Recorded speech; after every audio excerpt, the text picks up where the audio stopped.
Me mbrëma shikues të nderuar, mirë se erdhët në Republikë. Me ne sonte Dardan Mulliçaj, sekretar i përgjithshëm i Lëvizjes së Vendosjes. Dardan, mirë se ke ardhur. Dardan, për fillim, çush i ka punë Republika e Kosovës prej pikëvështrimit vetëvendosjes ose të Dardan Mulliçajt? Mendoj që si ka as për safmi në atë që kanë pritur qytetarët e Republikës, edhe ata të cilët kanë investu me, si më thonë, gjenerata e me vitet të tëra për të pavarësu Kosovën, edhe këta të cilët e kanë përjetu momentin e shpalljes së Republikës dhe pavarësisë Kosovës, për shkak se ne besojmë që koncepti ose më mirë me thonë konceptimi i kësaj Republike që në thelb ka qenë gabim dhe i predestinuar për të dështuar në kuptimin e funksionalitetit institucional, por edhe atij të zhvillimit ekonomik. Varësia vazhdueshme e shtetit Kosovës prej Serbisë, në raport me Serbinë, për çështjet të brendshme, në njërin anë, pra këto negociatat e vazhdueshme që edhe pas më shumë se sa vite pavarësi ne vazhdojmë të negociojmë me Serbinë për të krejt temat të nevojshme shtetërore, dhe në anën tjetër konceptimin thelb i kësaj republike, sa i përket zhvillimit ekonomik përmes privatizimit, i cili privatizim i konceptuar prej atij aspektit neoliberal të skajshëm, ku gjithçka publike duhet shitur sepse çka do që është publike nuk funksionon dhe çdo gjë private funksionon. Mendoj që e ka pru Kosovën në një moment të cilin as për sa afër njerëz nuk e kanë përfituar. Pra Kosova është më pak shtet sot se sa kur i ka shpallur pavarësinë ose vetësinë e vet.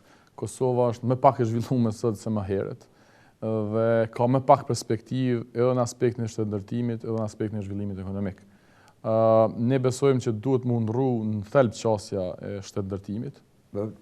Aty deshta me pyet tash, po supozojmë vetëvendosja në zgjedhjet e ardhshme fiton vota për të marrë qeverisjen e vendit. Çka kishit bëu do të ish kthy mbrapa privatizimi, ish rishkru kushtetuta? Po, nëse dojmë me bo shtet për një me, atër këto jenë të domosdoshme. Pra, edhe një kushtetutë e re, e cila e ngërthen në veti vullnetin e qytetarëve të Republikës Kosovës, dhe jep asaj një aspekt sovranizues të saj mbi territorin dhe shtetin e saj, deri te drejta saj për vetëvendosje, e cila do të shfrytëzohej atëherë kur populli dhe institucionet kanë dëshirë dhe vullnet për ta ushtruar të drejtë, e deri të një rikonceptim i aspektit ekonomik në Kosovë. Ne jemi subjekt social-demokrat dhe po ashtu besojmë që Kosova ka nevojë, ashtu siç e thatë ju, me rishiku procesin e privatizimit. Pa një rishikim në thelb të këtij procesi të privatizimit, edhe në atë kuptimin e korrupsionit dhe të nderomanisë që ka ndodhur to, po edhe në kuptimin e konceptimit ekonomik, mendojmë që nuk ka perspektivë zhvillimore ekonomike dhe sociale në Kosovë. Kështu që po, pa tjetër që ardhja në pushtet e vetëvendosjes do duhet të shtrihet pikërisht në këto dy drejtime. Një kushtetutë e cila i njeh të drejtat qytetare, e cila e koncepton shtetin e Kosovës si shtet klasik në kuptimin që janë krejt shtetet përgjithsisht në botë, duke i siguruar minoritetet në Kosovë, siç janë me konventa ndërkombëtare, asgjë më shumë. Mund të definu si shteti shqiptarëve. Edhe sot është shteti shqiptarëve dhe pakicave tjera. Problemi është që pastaj, pasi që zhvillohet kushtetuta jonë e nenet të tjera... Nësa diun, Kosova është definuar si shtet multietnik. Jo, Kosova është shteti shqiptarëve edhe i të tjerëve, por problemi është që multietniciteti është i shtrirë në krejt segmentet e jetës pastaj. Pra, prej parlamentit e deri të komunat. Dhe kjo pjesa problematike që ne kemi me kushtetutën shumë të theksume, për shkak se, siç e dim, me afër kanë qenë ta zonë minoriteti serb dhe përfaqësues të tyne me institucionet e Kosovës dhe me shtetin e Kosovës para shpalljes pavarësisë se pas shpalljes pavarësisë.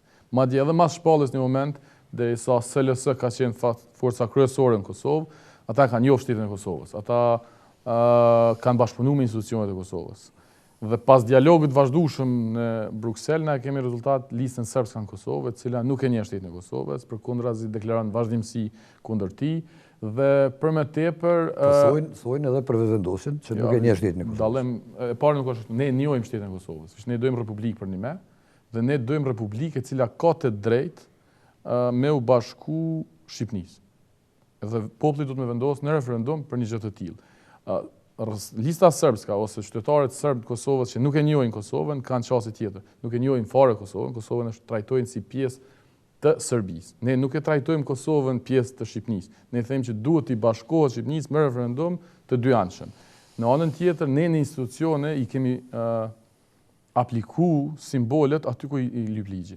Në asnjërin prej institucioneve ku janë prezent lista sërbska dhe në komunat me shumicë serbe në Kosovë nuk ekziston flamuri i Republikës Kosovës. Ne jemi kundër këtij flamuri, por derisa ta ndrojmë derisa ta ndrojmë flamurin, derisa ta ndrojmë flamurin, ne duhet ta respektojmë. Pse është leju një gjë e tillë që të jenë përfaqësues në Kuvendin e Republikës Kosovës, deputet, këtë rast listës sërbska, që në mënyrë të hapur e luftojnë ekzistencën e shtetit. Si mund tjetë kjo do të thotë që ju e ne ulim bashkë në një kuvend me deputet që të refuzojnë në parim ekzistencën e shtetit Kosovës? Edhe këtu është bëni gabim fillim. Integrimi është pa si dëshirë e jo si nevojë.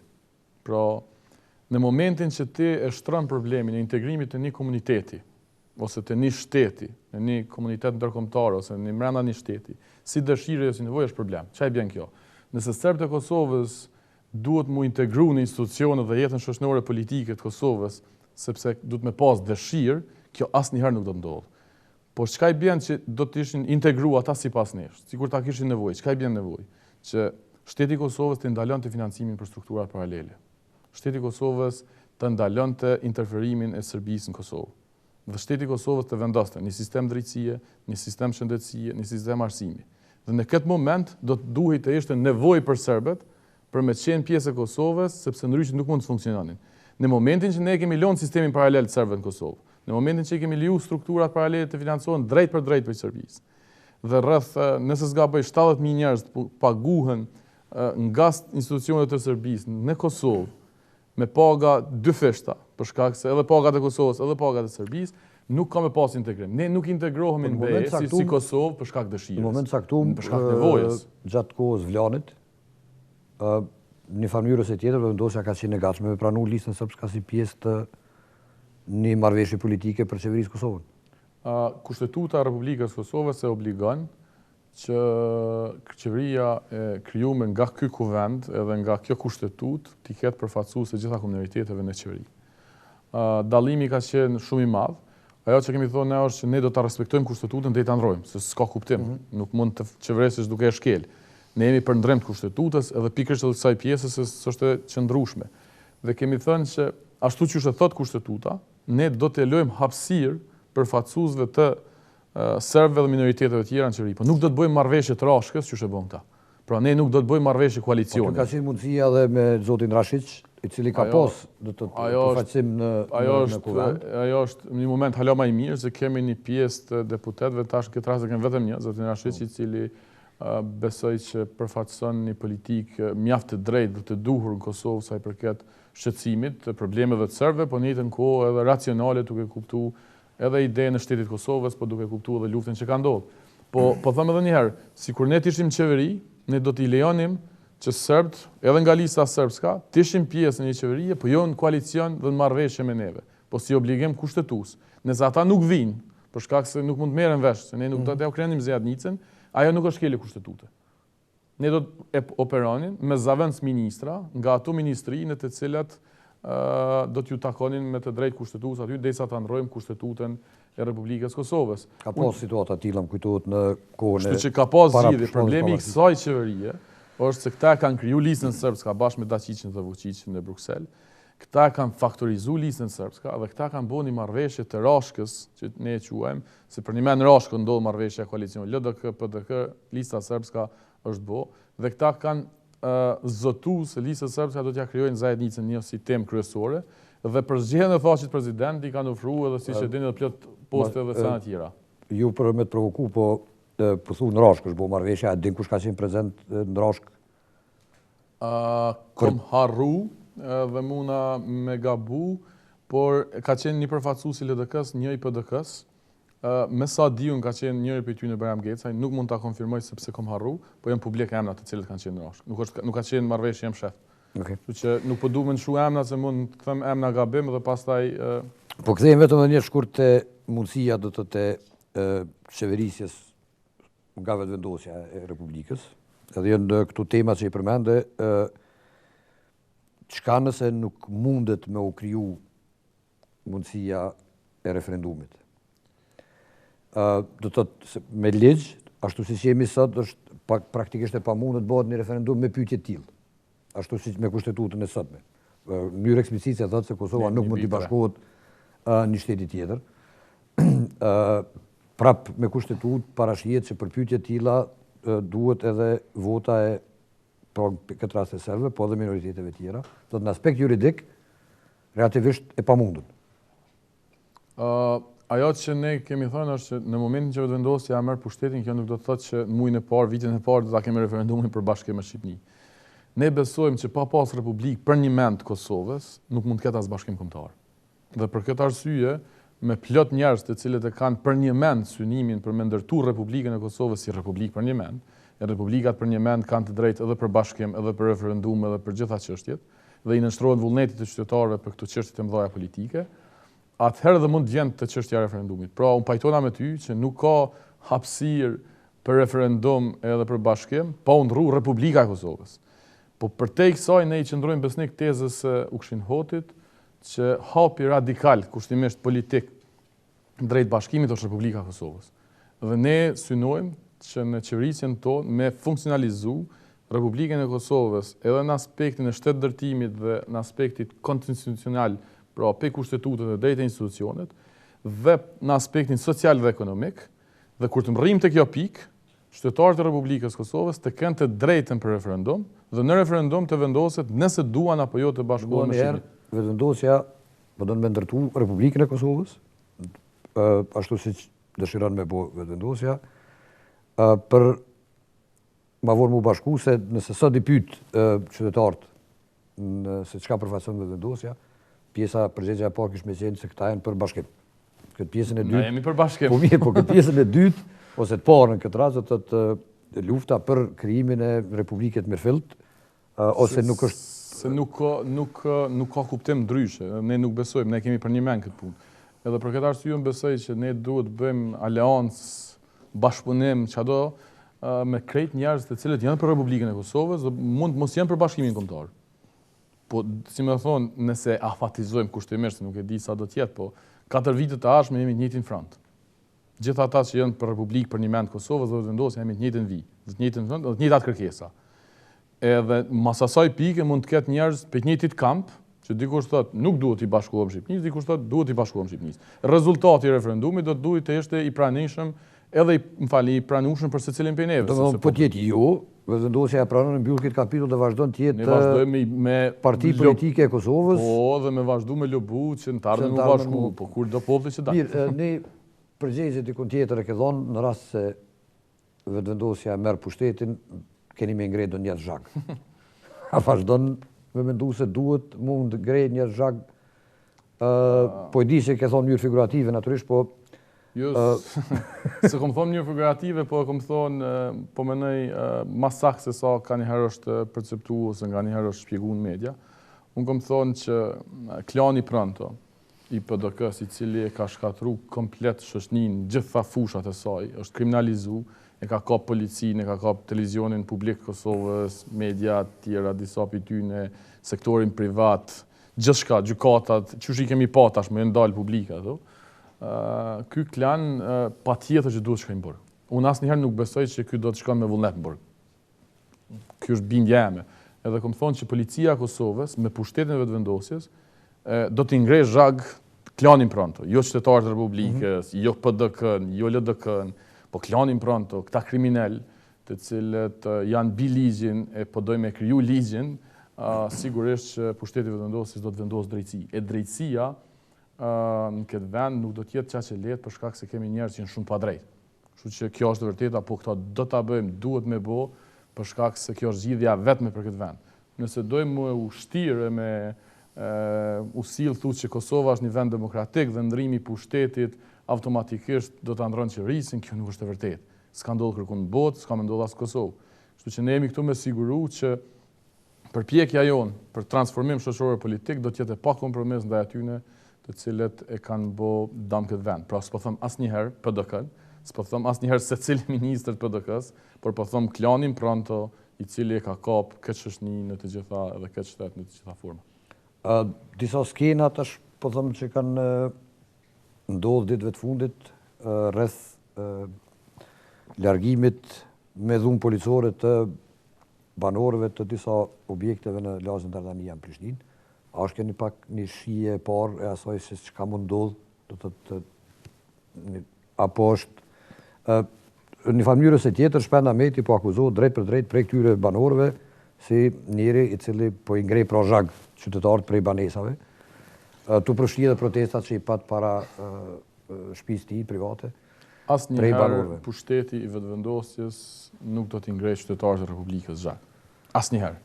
Përkundrazi më kanë pyetur një herë se çka do ndodhet po të ishte vetëvendosja në pushtet, a do të kishte protestues të vramë nga pushteti i vetëvendosjes, siç ka qenë rasti 2007. Asnjëherë. Për neve më e pranueshme është çfarë do të dëmi publik në Kosovë, se sa jeta e një qytetari të Republikës. Pra po e theksoj, ata të cilët janë të klanit Pronto, që nuk është grup i madh, është i vogël, por shumë i fuqishëm, ata ose vinë vetë në burg, po nëse s'vinë vetë në burg, vetëvendosja ka edhe vullnetin, edhe guximin, me ngrej edhe zhagën i qunë burg. Rasti i banesave në Dardani s'ka të bëj kur gjë me Shpendin. Siç e dini, vendimi i gjykatës është marrë në vitin 2005. Në vitin 2012, ku ne ende s'kemi qenë në pushtet, është rikonfirmuar edhe ju ka kërkuar me liru këto banesa. Këto banesa janë uzurpuar më njëherë pas lufte.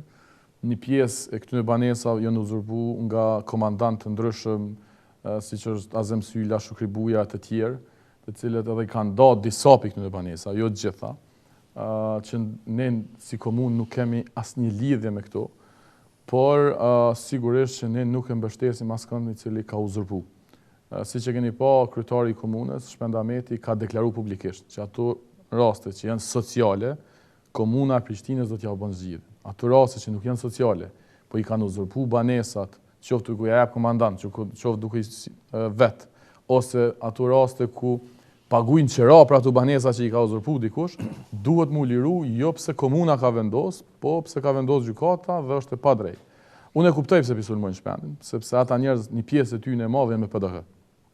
Një pjesë e vogël ishte edhe me LDK. E banorëve. E banorëve që janë aty.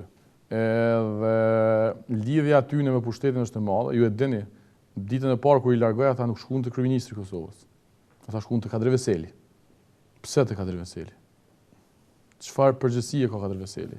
Edhe këta janë një pjesë e tyre janë të mërzitur, frustruar dhe i kuptojmë.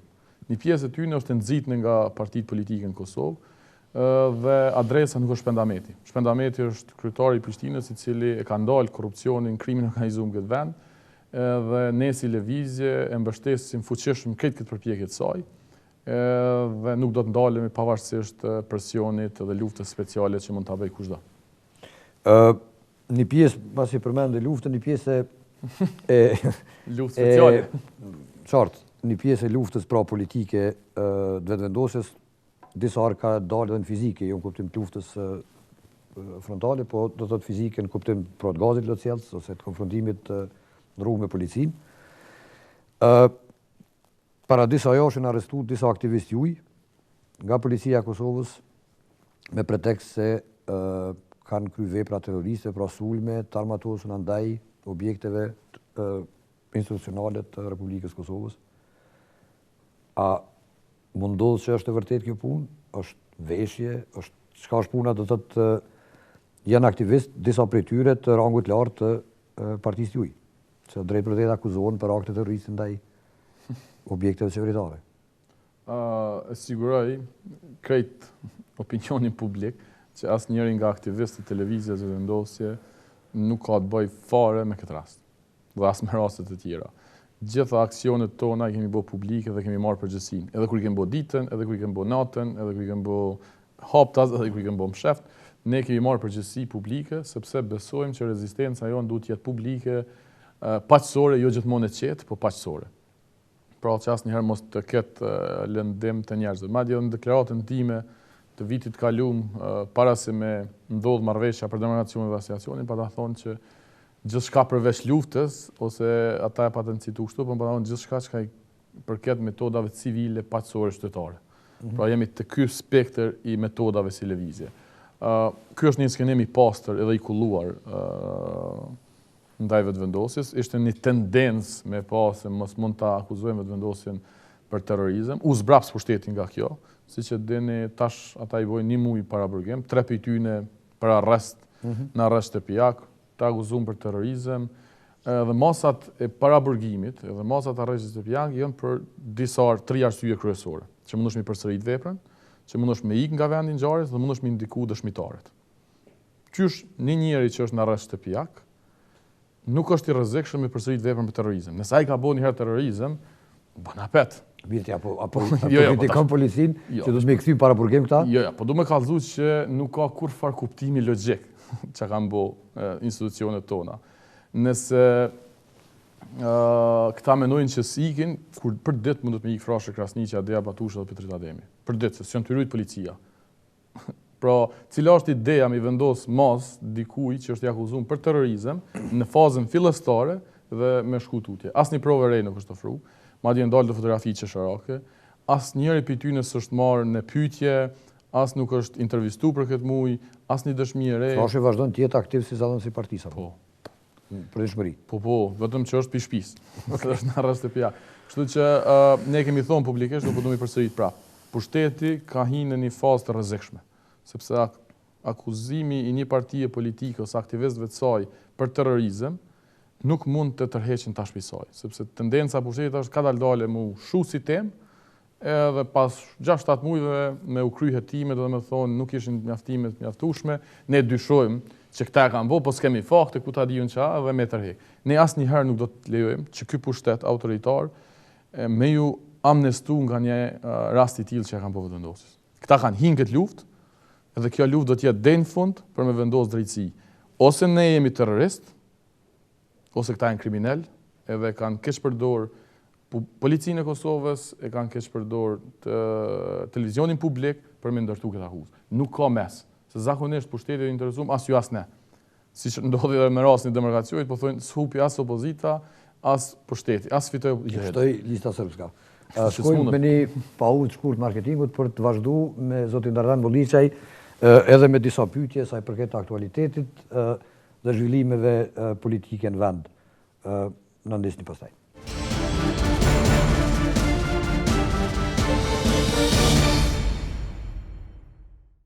Zoti Bolliçaj, një diskutim ditëve të fundit ishte rreth një sondazhi të organizuar ose me autor të një kompani lokale, pra e Kosovës, po e autorizuar nga ju, drejt për drejt, që i shqetësoi partitë në pushtet. Një do të thotë sa i beson ju vetë këtij sondazhi, kuptim të asaj se çka përfaqëson, do të thotë edhe dyta, e keni pagu sondazhin? E keni pagu në kuptim të shërbimit, apo e keni pagu në kuptim edhe të rezultatit? E para, është sondazhi i parë në Kosovë nga kompanitë vendore, që vetëvendosja po rënditet subjekti i tretë. I dytë, më falni. Ka një vetë që shumica sondazheve në Kosovë janë duke rëndit subjektin e dytë. E din edhe LDK, din edhe PDK, din edhe vetëvendosja, edhe aleanca dhe gjithë tjerë. Pra nuk është kur gjë e re. Reja është që është bo publike. Dhe ne nuk kemë përësit sondazh as në kuptimin e pyetjeve, as në kuptimin e rezultatit. Ne kemi marrë pjesë në një projekt që kompania UB Consulting e ka çdo 3 muaj. Omnibusi quhet ai projekti i tyre. Ata çdo 3 muaj e matin opinionin publik për aspektet e përfaqësimit politik, po edhe social-ekonomik, varësisht për interesit klientëve që i kanë. Dhe ky është projekt i rregullt. Dhe gjithë njerëz në Kosovë kanë të drejtë ose subjektet, jo vetëm politike, po edhe ekonomike, edhe organizatat e shoqërisë civile, me marrë pjesë në këtë projekt me pyetje. Dhe ne kemi marrë pjesë me 8 pyetje në këtë projekt, edhe në total, ne kemi bë publike. Për shembull, një pyetje për tyra atë kujtohet? Në total e kemi bë edhe pagesën, e kemi bë edhe fakturën publike, është 1770 euro duke e llogaritë edhe TV-shan.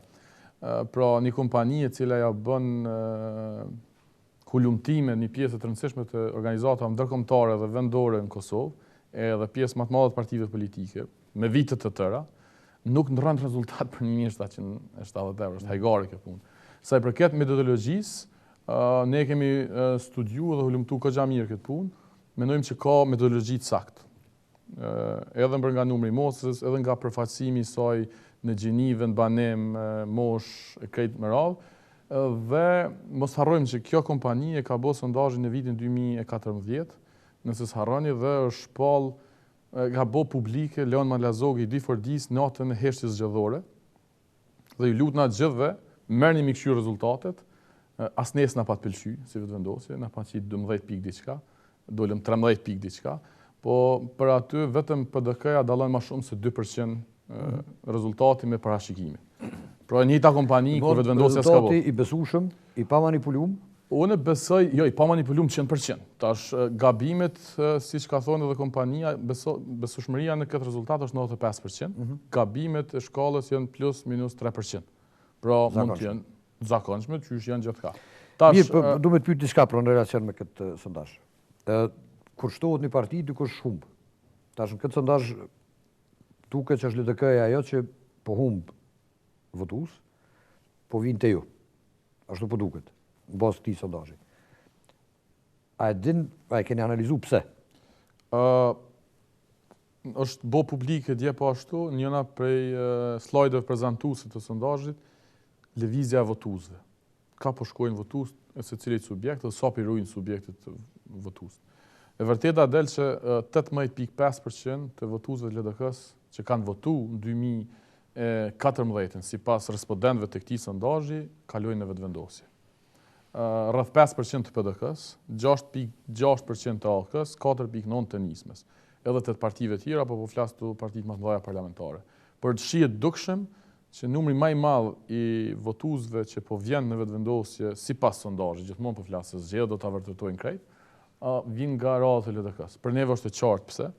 Besoj e para është zgënjimi me Isa Mustafën. E dyta është këtë qeverisja Isa Mustafës me klanin Pronto. E treta është injorimi i pakënaqësisë së LDK-s në raport me qeverisjen, me PDK-n dhe Hashim Thaqin Kadri Veselit. Premtimi i madh i Isa Mustafës për zbardhjen e krimeve të pasluftës, vrasjes zyrtarëve të LDK-s, e tash në koalicion me vetë njërin kryesor që ka akuzuar, madje publikisht e pa të akuzuar që Kadri Veseli ka durë me gjak. Sot e ka partnerin kryesor. Krejt kjo ka bo që ata njerëz mu zhgënjy me LDK. Pse të vetëvendosja tash? Mendoj që e kanë kuptuar që kemi për një mend, mendoj që e kanë kuptuar që jemi vetmi subjekt që mundem me bë ndryshimin në Kosovë. Kur po them me bë ndryshimin në Kosovë, këtë klanin Pronto të PDK-s me e çkull me rënë nga kapja që e ka bë shtetit. Dhe këta njerëz me të drejtë kanë vendosur që mundësia vetme me bë këtë ndryshim është vetëvendosja dhe si rezultati i kësaj unë besoj që edhe janë afruar shumë më shumë dhe po afrohen për po kjo mund zjerë pak, po them në mënyrë të lashë dobësimi i tillë i LDK-s në një aspekt që ti vetë ke deklaruar dhe zyrtar tjetër vendosjes që prej kësaj çka ka Kosova në parti politike e preferuar për koalicion kishte më qenë pikërisht LDK-ja, po flasim për qeverinë e jashtme.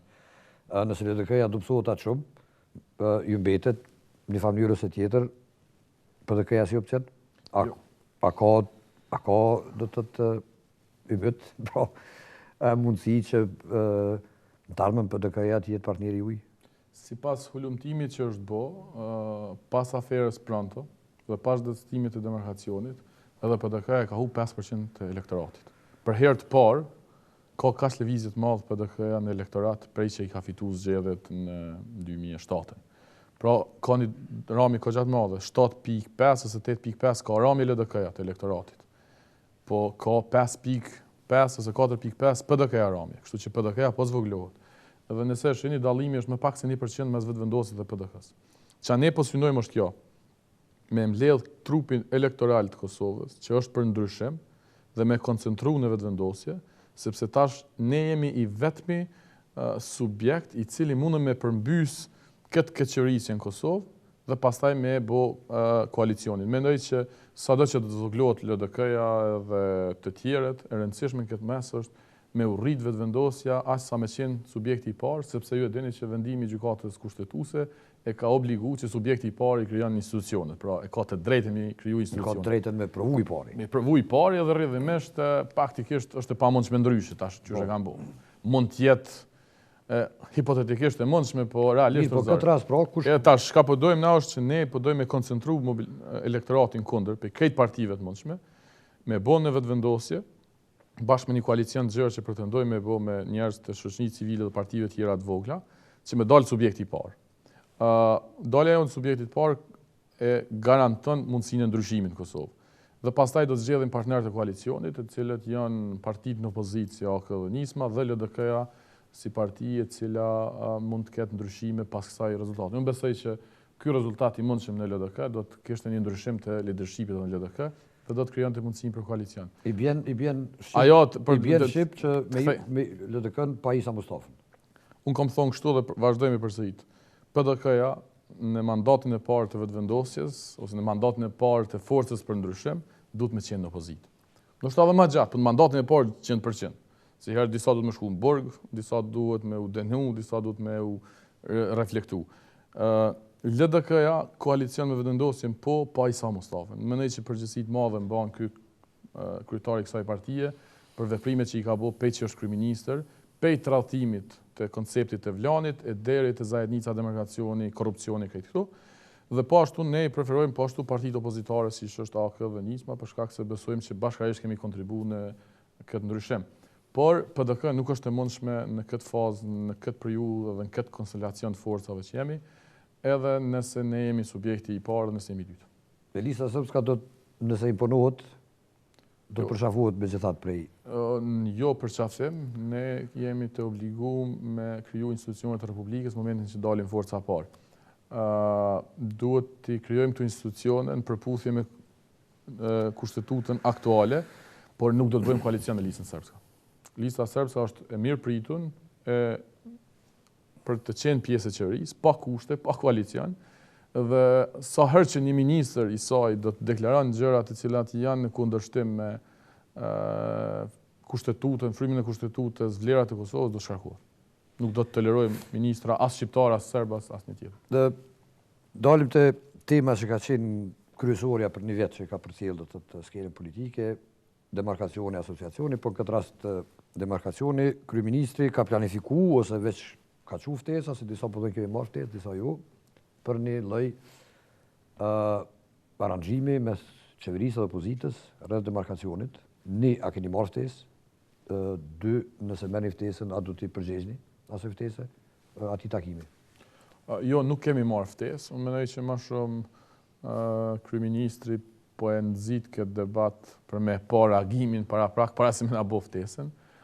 Ne kemi thonë që kjo formë edhe kjo përmbajtje e kësaj marrëveshje demarkacionit është e papranueshme për neve. Ne kuptojmë që Kosova duhet me bë demarkacion me Malezi dhe jemi dakord dhe të interesuar me bë një demarkacion i cili në radhë të parë e respekton integritetin territorial dhe sovranitetin e Kosovës.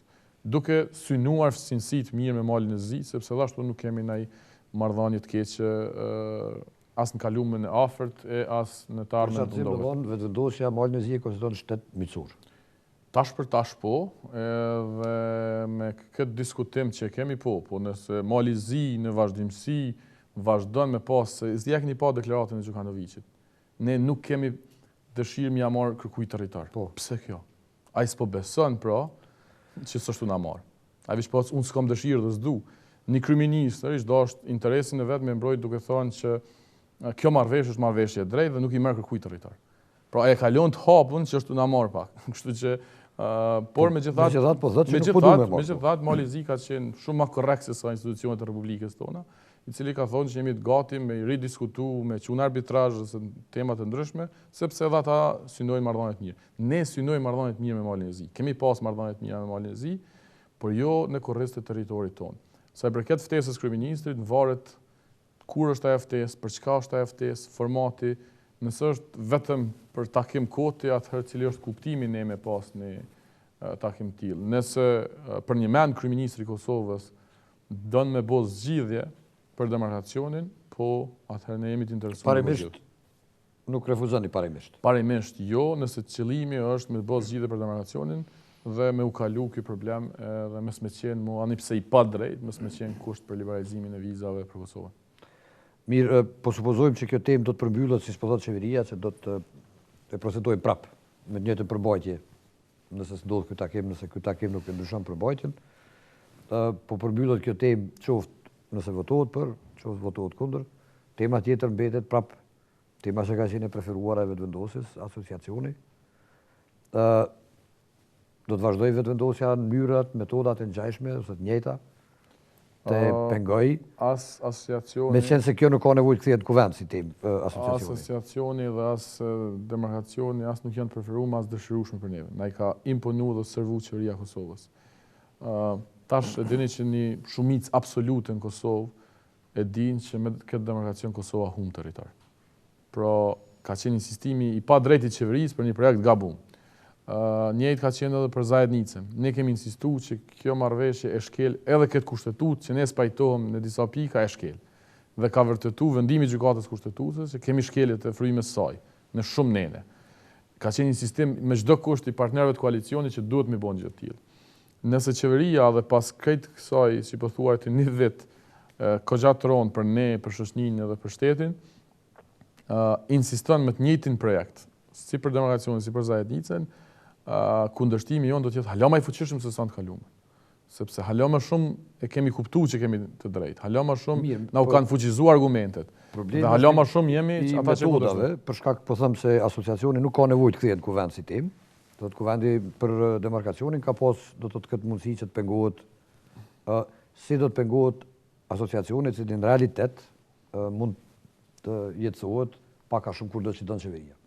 Unë mendoj që edhe asociacioni ka vdekur ministër 3 dhjetor të vitit kaluar. Për një me besojnë këtë sen. Sepse nëse qeveria e Kosovës e respekton vendimin e gjykatës kushtetuese, ai asociacion është i papranueshëm për serbt. Nëse qeveria e Kosovës nuk e respekton vendimin e gjykatës kushtetuese, atëherë këtu do të ketë problem jashtëzakonisht madh për te vetëvendosjes. Demarkacioni, nëse kthehet prapë në kuvend, pa marrëveshje se çka me bë, çush me adresu me spektrin opozitor, ekspertët vendor që kanë kundërshtuar, atëherë vetëm më shumë problem do të ketë. Kështu që po metodat e njëjta, por sigurisht që do të jemi edhe kreativ me metoda të reja, gjithmonë brenda aspektit që të thash civil paqësor asnjëherë tutje saj, por jo qeta gjithmonë për shkak se siç po e dini, këta s'po marrin vesh ndryshe. Një shok i yni tha që gazi lëcjelës edhe molotovi mund t'jenë gabim, sa po e kanë shtruar një pyetje të drejtë, pyetja e drejtë. Çka pa ta? Çka me bë me këta njerëz që ndryshe s'po marrin vesh? Pe pranojmë tha më një herë që është gabim, a mundën me na tregu qytetarët, analistët, kushdo? Do të thonë që çka me bë se ky grup i kriminalizuar me interes me çdo kusht pushtetin, ndryshe s'po merr vesh. Mirë po, këto metoda ju kanë pru ju shpesh edhe personalisht në telashe me policin, me gjykatat. Ma herët, kur u përmend ideja që vetëvendosja mund qeverisë, me këto sondazhe shumë afër mundësisë me qeverisë, çka do të ndodhë me këto landë, çka do të ndodhë me këta gjykatës, me këta prokuror, hetus, polic, që kanë qenë pjesëmarrës, siç po thoni ju, pra, të orkestruar prej dikuj, këtë rast pushtetit, individualisht Isa Mustafës, Kadri Veselit, kujdo, çka do ndodhë me këta njerëz? Do të jenë këta pjesë atyre që do të ngrehen xhak? Jo, rasti i roni i gjykatës dhe i prokurisë dhe i policisë është më i roni, është ky akuzimit për terrorizëm, se për më është tepër i roni. Një rast tjetër i roni që këtu s'po zbardhet fare, është intervenimi me njësitë antiterror në zyrat e vetëvendosjes. Amnesty International ka konstatuar që ekziston dyshim i bazuar për vepra penale nga policia e Kosovës dhe zinxhiri komandues dhe nuk kemi asnjë hetim. Një rast tjetër më i rënd, më i hershëm po ashtu i rënd, është kidnapimi i Albin Kurtit para arrestimit 28 nëntorit, pa urdhën të prokurorit. I merr Beka pa deklaruar publikisht që nuk kemi pasur urdhër arrest për Albin Kurtin, ndërkohë që njëri është arrestuar, pra deputeti i Parlamentit të Kosovës. Duhet mi pa këto raste. Unë mendoj që drejtësia edhe prokuroria dhe policia janë të kapur, por nuk janë të barabart as për nga dami, as për nga rreziku që është klani Pronto. Dhe asnjëherë nuk do t'i përzim, sigurisht që përgjegjësi duhet marrin dhe ata, edhe politike, edhe morale, edhe juridike, e penale. Nuk mund të amnestohet asnjë prokuror, asnjë gjyqtar i cili ka bo shkelje të tilla, si mund të amnestohet asnjë tjetër. Megjithatë, ne nuk kemi vepra të mëdha ose vepra për cilat jemi dënu. Deri me tani vetëm një aktivist i vetëvendosjes është dënu për një vepër penale. Ajo është Albin Kurti në vitin 2010 për protestën e 2007-s që po ashtu krejt organizata ndërkombëtare dhe paneli për drejtat e njerëzve brenda OKB-s se ka shpallë që Uniku ka pas faj. Asnjë prej neve nuk jemi të dënuar për asnjë vepër penale.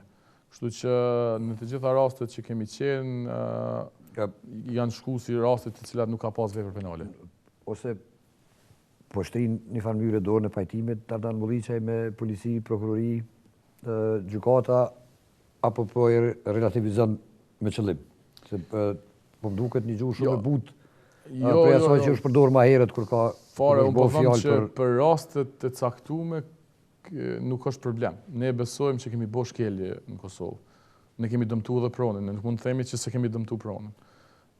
Po kjo pronë e uzurpuar nga klani Pronto, ky policia e uzurpuar nga klani Pronto. Nuk na kalon, ne nuk kemi vend demokratik. Ne nuk do të dëshironim asnjëherë të jemi në rrugë në këtë mënyrë. Por këta s'lojnë rrugë tjetër. Po që për fund për Tash, ajo që po them unë është që policia e Kosovës është jashtëzakonisht shumë e kriminalizuar në strukturat e saj drejtuese edhe në disa prej sektorëve. Është krejtësisht e kapur nga klani Pronto. Sigurisht që nuk ka amnesti për ata individ, por nuk do të ketë këtu një vendosje e drejtësisë me shpatë dhe tash krejt ju që jeni kon kënej krejt trigmo, absolutisht jo. Por do të ketë korrigjim aty ku ka nevojë, por do të jetë lufta pa kompromis e madhe me çdo kusht do të jetë ndaj klanit Pronto. Këtu raste të tjera duhet të korrigjohen, drejtohen, marrin përgjegjësi njerëz sipas veprimeve që i kanë bërë. Si duket, megjithatë, po konstatojmë tash që sondazhet pozitive që kanë ky sondazh konkret do të thotë ka si duket ka pasur ndikim që